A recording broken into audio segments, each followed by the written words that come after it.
Thank you so much for your time. My name is Lillian Muli, and it's time for One-on-One. This evening, we are very proud to be hosting songstress Esther Akothee. She's famously known as Akothee. Use the hashtag One-on-One to talk to us, or use the SMS number 22422. Send in your questions to Akothee. She's a household name in the entertainment industry, and she's famed as one of the wealthiest celebrities in the country. Not just female, but wealthiest celebrities in the country, and there's no denying that she eats life with a big spoon. A number of reasons could be behind her rapid rise to fame, and we want to find out just what her story is, and we'll be catching up with her very shortly. Once again, use the hashtag One-on-One. Tell us where you're writing to us from, and of course engage Akothee as I continue to converse with her. Also with us in studio this evening, DJ Crossfade on the ones and twos. DJ Crossfade is our resident DJ on One-on-One every Friday right here on Citizen Weekend. Thank you, DJ Crossfade. We will not take too much of your time.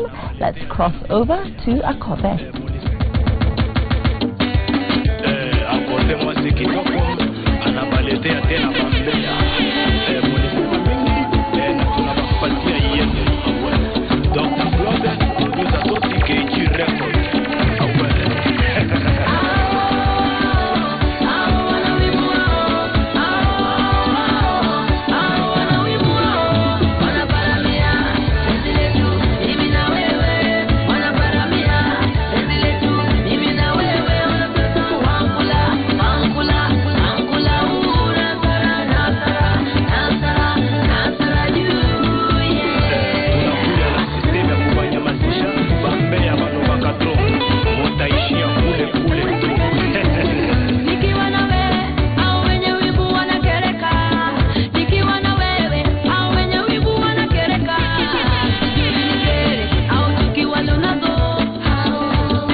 And that is the gorgeous Akothee. She's hanging out with me right here on One-on-One. Remember, we are inviting your comments, your questions to Akothee. Use the hashtag One-on-One or SMS us using SMS number 22422. 422. We're talking to Akothee.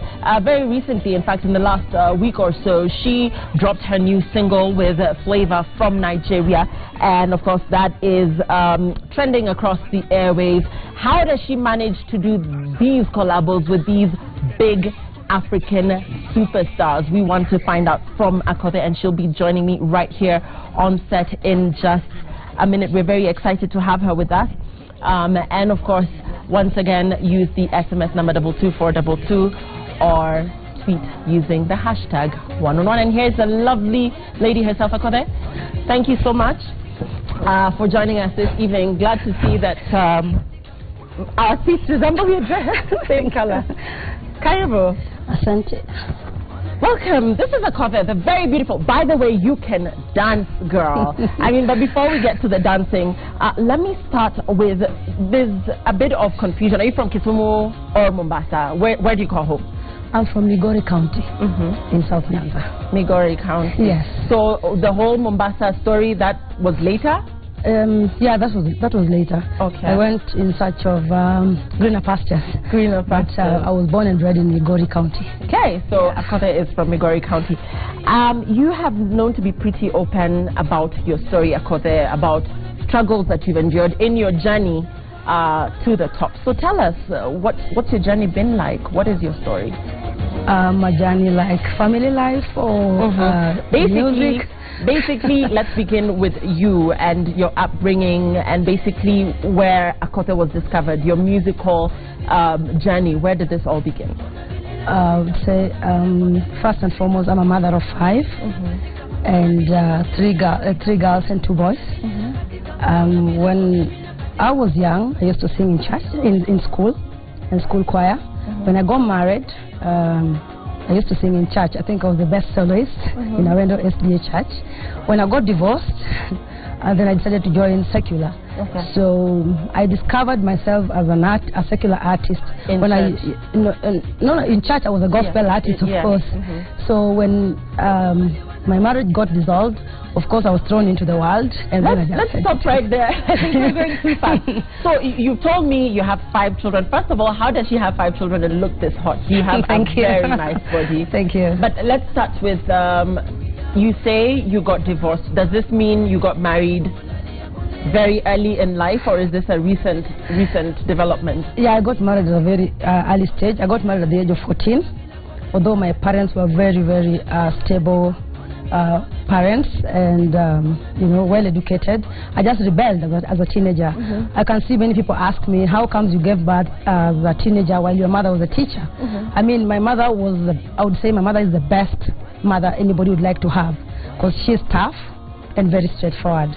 So I just rebelled as a teenager. You know, teenager. One of those teenage you know, the Form 2 when you can't do the chemistry, you know, all those periodic tables. I was like, no, this is not going anymore. So you fell in love with this boy and you got married at that tender age. Did you have a child with him? Yes, we had 4 kids together. Okay. Yeah, one passed on, and I think we stayed.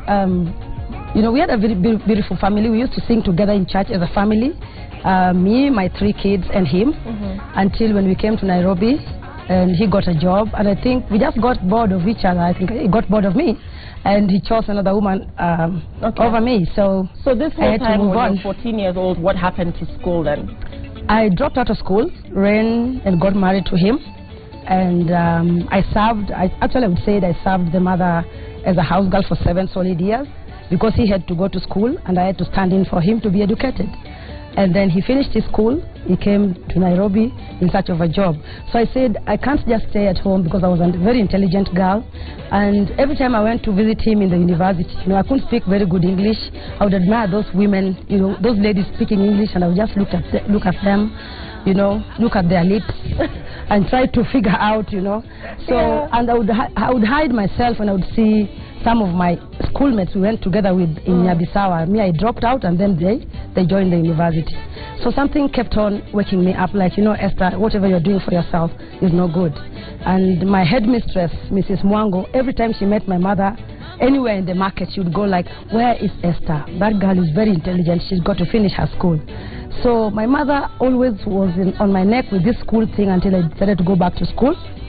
I was living in the village because after my ex, the father of my kids, came to Nairobi, I decided also to go back to school. In 2003, I joined Form 3, and I decided to become a boarder because I wanted to really concentrate. When he was in school, I was also still going to school 2 kilometers away from where I was married. I would drop my kids in their school at 6 o'clock in the morning, and then I trek. I go on foot 2 kilometers from where I was living because that school was in my hometown, and I believe my parents supported me in terms of school fee, so I didn't have to pay much. So when he got a job in Nairobi, he took the children and then he enrolled me into a boarding school in Migori County. I cleared my 4th form in 2004 and I scored a C+. Excellent. You got a C+. Yeah, I got a C+. Wow. Amazing story. So let's fast forward now. Clearly this relationship didn't work, like you said. You decided this is not working for you. So let's talk music. Because I think in the last 3 years, say 3, maybe even 4, we've been seeing, am I wrong? We've been seeing a lot of Akothee, very nice videos, very well shot, South Africa, you know, a lot of money clearly has been put into these productions. So you and just all of a sudden being seen on the screens with these amazing, nobody knew about Akothee before. How did that happen? Yeah, when I went in search of greener pastures in Mombasa, I loved one Luo artist called Limpopo, and wherever I would perform, I would follow him and just ask him to let me dance with the girls because I love their choreography. And I didn't even dance for anything, not even to be paid anything, to just a passion because I loved music. And then I used to perform at go-kart karaoke. You know, and I didn't even know. People kept on telling me, why don't you do this thing like business? You know, you can really do it. Why don't you go professional? So they kept on singing this song to me until it stuck into me. And I could see how the crowd would applaud and people were happy. If I missed karaoke, everybody would be, you know, inboxing the owner of the place and say, hey, is she coming? They even thought I was part of the band. Until my producer Toti, you know, found out that I could sing. Before I couldn't even get my voice out because I'm a party girl, I like partying. I would scream in clubs until I couldn't even speak the next day. So he taught me that you have to drink hot water and then you have to stop shouting, you know. And then he nurtured my voice until I could even walk into a studio. So I recorded my first track in 2013 called Nimechoka. I dedicated it to women because you know, I've been broken and slaughtered, but as long as I'm still alive, somebody else can do the same. So Nimechoka was actually a message to encourage women out there. Yeah, I got really hurt when I was pregnant for my 4th born. When I was thrown out of Switzerland 9 months pregnant. You know what that means. I knew nobody, you know. So I said no. I took my pride. I asked people, my people who are living there, as in fellow Africans, fellow ladies, I'm like, what do I do? This guy just decided to kick me out. So this now is another marriage. This is somebody... I was not married again. I tried another relationship. Another relationship. I thought it would work. But so it didn't just work. So when I asked, some people asked me to throw away my passport, but I'm like, no. I think I still have my country and my pride as a Luo. No, I can't just throw away my passport and go and stay. You know, they call it Frauenhaus. That's where women who are, you know, physically abused or... Are a lot of Kenyan women going through abuse, facing different forms of abuse out there? Even in Mombasa. Where did you say you were? I was in Switzerland. In Switzerland. Yeah. So when I looked at that life, I said no. Married to a foreigner? Rather dating a foreigner. Dating a foreigner, So you came back? I came back 9 months pregnant. People were laughing at me. They didn't know I came back, but I had to formulate my story. And I just told him, you know what you can do for me, just give me some money to go give back. Because with the Muzungu child, I'm not going to face my parents and say, you know, help me with money to go to the hospital. So I owned one car by then, and he asked me how much I want. I said I want 10,000 francs, which is equivalent to 1 million. When I came back, I had a plan with this money. I'm a Luo, yes, but I don't live fantasy. So I said, if I go to Mombasa Hospital and spend this 300,000, why am I investing in just pushing this thing out? I mean, I need this money for something else. So I fetched for the cheaper option, which was Jocham. I asked the doctor, how much would it cost me to have this guy out? Say 12,000, VIP 22. I said, okay, then book me in. Then I used the rest of the money to buy my second car because I wanted to own fleets of cars. So I couldn't wait for the 2 weeks. I just wanted the baby. You know, I wanted my freedom so that I could do something. And today you are the owner of a fleet of taxis. Yeah, sure. Is that true? Yes. How many cars do you have under your stable, or how many taxis, or is it a tour company? What exactly are you doing with It's a tour company. Yeah, we deal with reservations and the safaris, hotel bookings. Wow. Yeah. Okay, so I want to talk about Diamond and recently Flavor. Word has it that you paid big money to collaborate with these artists. Is it true? Do you have to pay to collaborate with big international acts such as Diamond and Flavor? How did this relationship come about? Let's start with Diamond. I think it's just the internet hype. People are just hyping things that they don't know. Because if it was about paying, I think everybody would be able to do collaborate with any artist. You know, it's just a built relationship and the passion and the determination someone has. And I'm that kind of a person that when I'm determined to do something, I don't care what it takes. So yeah, you I'm a actually risk taker. Reached Diamond, reached Flavor, and told them, I want to do a collab. Yes, you know, like we say, like, it depends on the places you hang out, you know. Or if you want to meet dignitaries, then you won't for sure go to, you know, to those places. You've got to go where they are. I met Diamond the first time in Mombasa when he'd come for a show. We were amongst the people who picked him up from the airport. With your company? Yeah, with my company. Not really my company, but I think the promoter wanted people with big cars to go pick, and of course we were amongst the Luos down there. So I was in the entourage. Yeah. So, yeah, and then it came to my mind that why not do a collab with him, because I like his lyrics.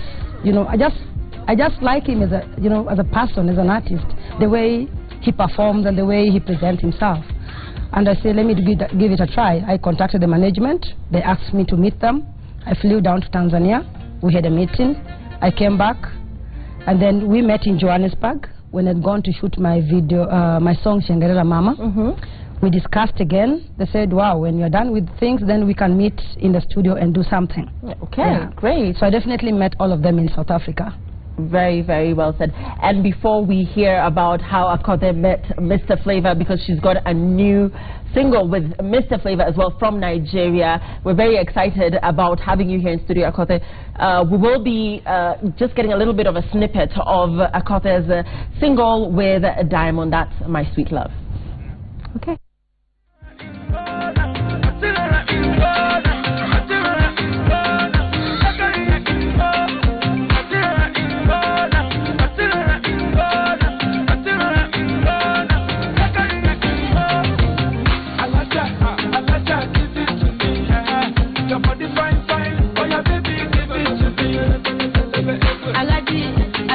Spend your money. My body fine, I go make you spend your money.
Well, Akothee is here with her very electrifying dances. Akothee, which song will you be performing for us with your dancers? Okay, it's the Give It To Me. The Give It To Me, Yes. which is with Flavor. Aren't we doing Diamond and Which is with Flavor. Yeah. No, I thought, yeah, well, all right. So we'll be getting to see Akothee perform that jam for us in just a bit.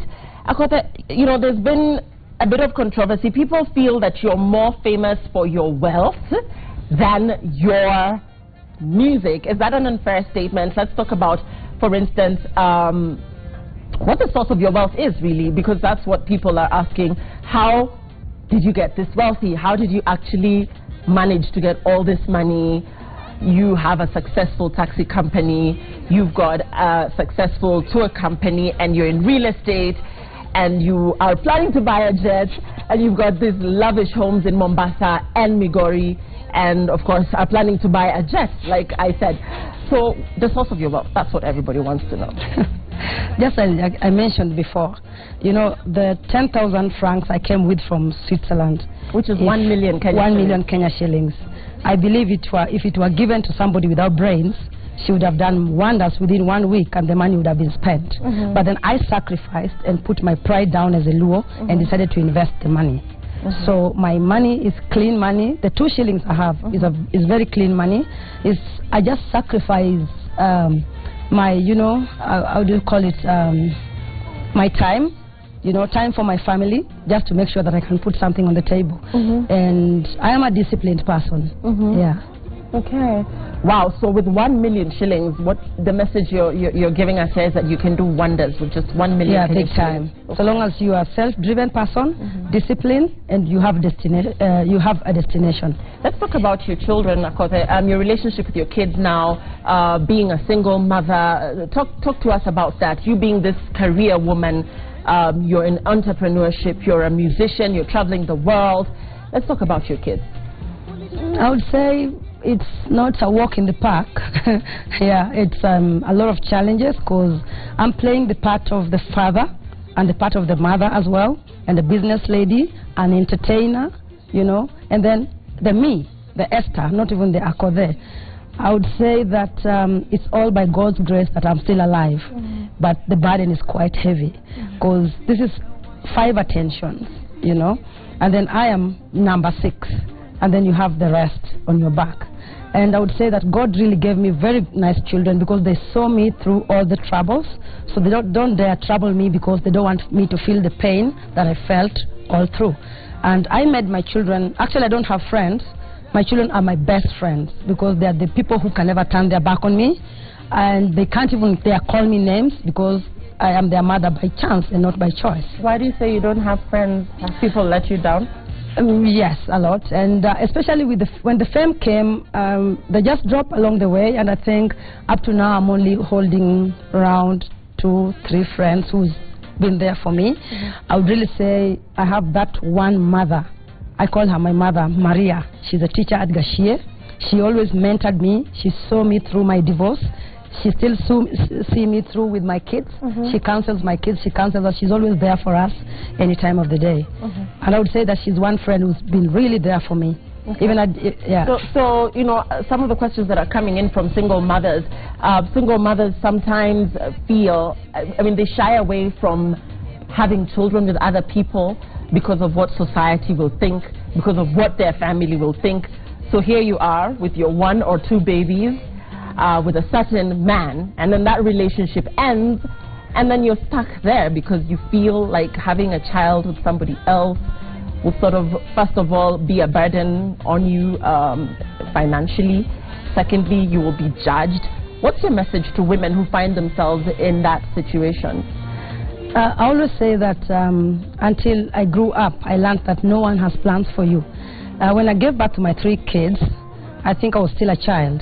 But when I had my 4th child, it's not regrets, you know. I realized that you only have to let men fit into your shoes, not you fitting into their shoes, because I realized that you can't even hold a man with a baby. If you want to walk away, he will definitely walk away and even deny the child. Some men go as far as, you know, even formulating their pay slip for them not to be able to pay the child. They actually tell the court, I earn nil. but a mother, you have no choice. So what I normally tell women is, do not try it, because we tried it, it didn't work. Because I thought, I've gotten a man, now I want to get married and I want to settle. I was getting to 25, 26, it was getting too late. I didn't know, because I feel more beautiful now than before. And I don't mind having children. Actually, I don't mind having baby number 6. You know, so long as I know what I want and not what the man wants. Okay. Yeah. All right. So we want to talk about Flavour and you now crossing over to Nigeria, and you know your new single with Flavour. Tell us about that, the relationship with Flavour, how that came about. How did you meet him? How is this new jam being received in Nigeria? Because we know here in Nairobi everybody is loving it. So what do you know about how that song is being received there?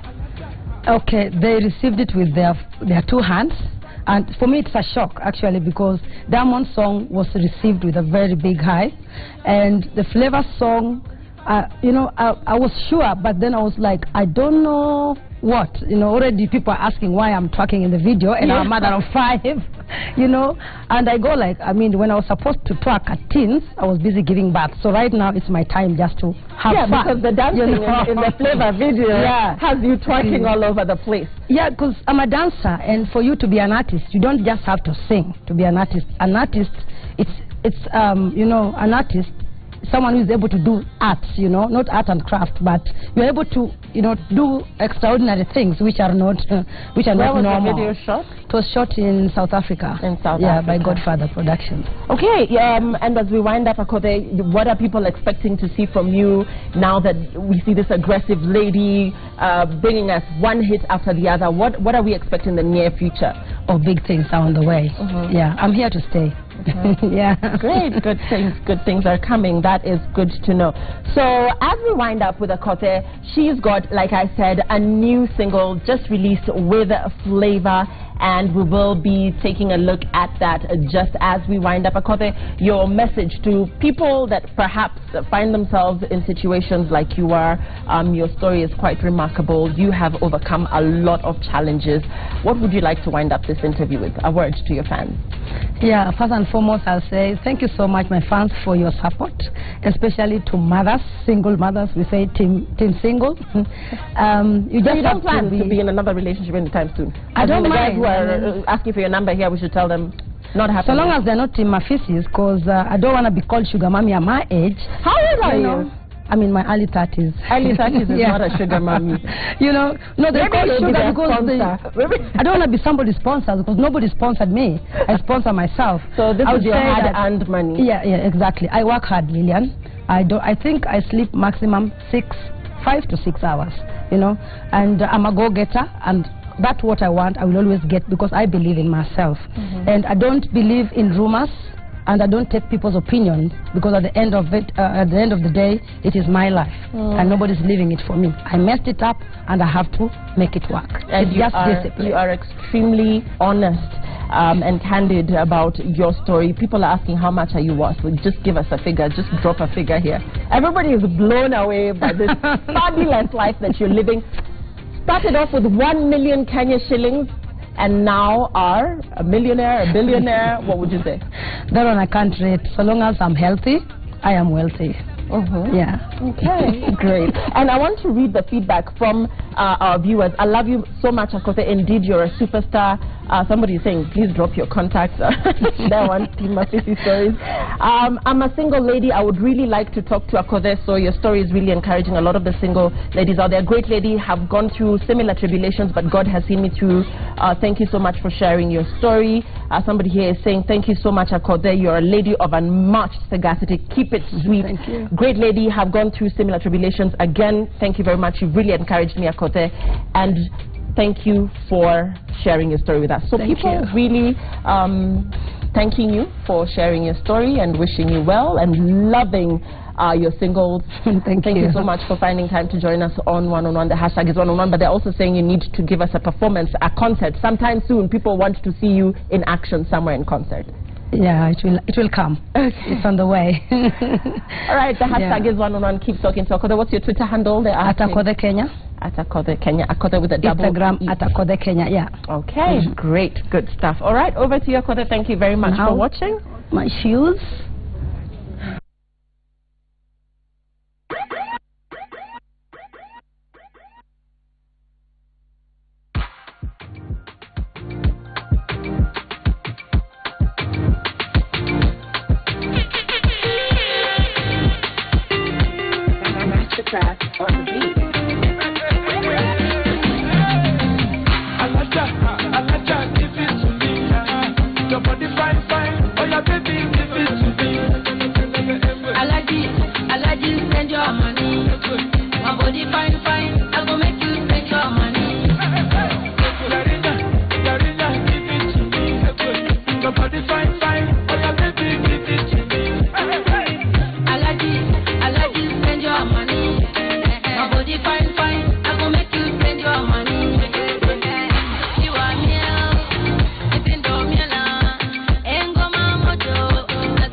Your body fine,